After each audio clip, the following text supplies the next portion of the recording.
ഉയ്യൻ്റെ അമ്മ ഇത്ര വലിയ മുടിയും വെച്ചിട്ട് ഇതേതാ തിരിച്ചടി തിരിയുന്നത് നിങ്ങളിങ്ങനെ വിചാരിക്കുന്നുണ്ട്. നമ്മളെ കണ്ണൂർ ഭാഗത്തൊക്കെയുള്ള ഗുളികൻ ദൈവത്തിൻ്റെ ഒരു രൂപം ഇങ്ങനെയാണ് കേട്ടോ.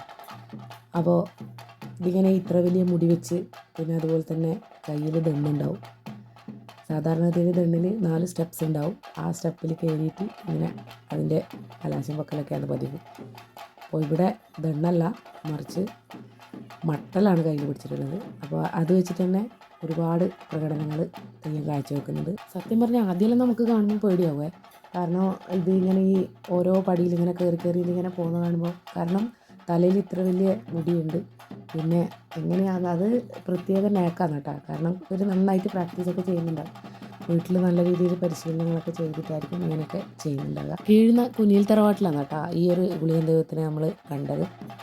അതുപോലെ തന്നെ ഇത് കെട്ടിയ ആളെ നമുക്ക് പരിചയപ്പെടാം. അപ്പോൾ കോഴിയോട് വിമുദേശ് പണിക്കർ എന്ന് പറഞ്ഞ ആളാണ് കേട്ടോ ഈ തെയ്യം കെട്ടിയിട്ടുള്ളത്. അപ്പോൾ അതന്നെ നമുക്കിങ്ങനെയുള്ള പ്രകടനങ്ങൾ കാണുമ്പോൾ നമുക്ക് ശരിക്കും നെഞ്ഞിങ്ങനെ ഇടിക്കും. കാരണം വലിയ മുടി തലക്ക് മുകളിലുണ്ട്. പിന്നെ അല്ലാതെ തെയ്യത്തിൻ്റെ മറ്റ് പ്രകടനങ്ങളും കാര്യങ്ങളൊക്കെ.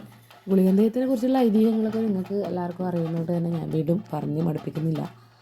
അപ്പോൾ ഈ തറവാട്ടിൽ ഗുളികൻ, വിഷ്ണുമൂർത്തി, പൊട്ടൻ തെയ്യം, ശാസ്തപ്പൻ എന്നീ 4 തെയ്യങ്ങളാണ് ഉള്ളത്. കഴിഞ്ഞ വർഷം എനിക്ക് പോകാൻ പറ്റിയിട്ടില്ലായിരുന്നു. ഈ വർഷം അതുകൊണ്ട് അതിൻ്റെ ഖേദം അങ്ങ് തീർത്തു കേട്ടോ. പിന്നെ അതുപോലെ തന്നെ ഇപ്പം പൊതുവേ നമ്മുടെ തെയ്യ സീസണുകളൊക്കെ ആയതുകൊണ്ട് തന്നെ ചണ്ടപ്പുറത്ത് കോലിടുന്ന ഒരു പതിവ് നമുക്ക് എല്ലാവർക്കും തന്നെ ഉണ്ട്. അപ്പോൾ അതുകൊണ്ട് ഞാനും അങ്ങനെ പോയതാണ്. ഇനിയിപ്പം നമുക്ക് നമ്മുടെ അഴീക്കൽ പാമ്പാടിയാൽ ക്ഷേത്രം നമ്മുടെ നാടിൻ്റെ ഒരു ഉത്സവം തന്നെയാണ്. 5 ദിവസത്തെ കളിയാട്ടാണ്. വളരെ ഗംഭീരമായിട്ടുള്ള കരിമരുന്ന് പ്രയോഗവും കാര്യങ്ങളൊക്കെ ആയിട്ട് നമ്മുടെ അഴീക്കൽ ദേശത്തിൻ്റെ ഉത്സവം എന്ന് പറയാം കേട്ടോ. അതായത് അവിടുന്ന് കല്യാണം കഴിച്ച് കൊണ്ടുപോയവരും അല്ലെങ്കിൽ അവിടേക്ക് കല്യാണം കഴിഞ്ഞ് വന്നവരും ഒക്കെ ആയിട്ട് അങ്ങനെ നമ്മുടെ നാടിങ്ങനെ ഒരുങ്ങും.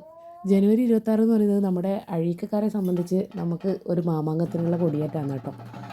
പിന്നെ ഫെബ്രുവരി ആദ്യത്തെ ആഴ്ച അല്ലെങ്കിൽ രണ്ടാമത്തെ ആഴ്ചയായിട്ട് തെയ്യം ഉണ്ടാവും. എന്തായാലും അതിൻ്റെ വീഡിയോസും കാര്യങ്ങളൊക്കെ പിന്നീട് പുറത്തു വരുന്നതായിരിക്കും.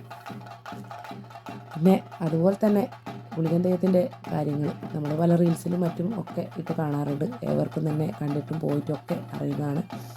പക്ഷേ എങ്കിലും നമുക്കൊന്ന് നെഞ്ഞിടിപ്പ് വരുന്ന ചില കാഴ്ചകളൊക്കെയാണ് കേട്ടോ അതിൻ്റെ ചില പ്രകടനങ്ങൾ. സത്യം പറഞ്ഞാൽ കോലക്കാരൻ്റെ ഒരു വ്രതശുദ്ധിയും പിന്നെ അതുപോലെ തന്നെ ആ ദൈവത്തിൻ്റെ ഒരു ശക്തിയും ഇതൊക്കെ ഒരു ബാലൻസും കാര്യങ്ങളൊക്കെ ആ ഒരു സമയത്ത് ഉണ്ടാകുന്നൊരു പ്രാർത്ഥന തന്നെയാണ് കേട്ടോ. എന്തായാലും നമ്മുടെ വീഡിയോ എല്ലാവർക്കും ഇഷ്ടപ്പെടുന്നുണ്ടെന്ന് വിശ്വസിക്കുന്നു. അതുപോലെ തന്നെ നമ്മൾ ചെയ്യണമെന്ന് ആഗ്രഹിക്കുന്ന കണ്ടൻറ്റുകളുണ്ടെങ്കിൽ തീർച്ചയായിട്ടും കമൻറ്റ് ബോക്സിൽ അറിയിക്കുക. എപ്പോഴും പറയുന്ന പോലെ തന്നെ നമ്മുടെ ചാനലൊന്ന് സബ്സ്ക്രൈബ് ചെയ്യുക, ലൈക്ക് ചെയ്യുക, ഷെയർ ചെയ്യുക, കമൻറ്റ് ചെയ്യുക. അടുത്തുള്ള ബെൽ ബട്ടൺ ഒന്ന് അടിച്ചു പൊട്ടിക്കുക. അപ്പം പുതിയൊരു വീഡിയോ ആയിട്ട് വരുന്നത് വരേക്കും ബായ്.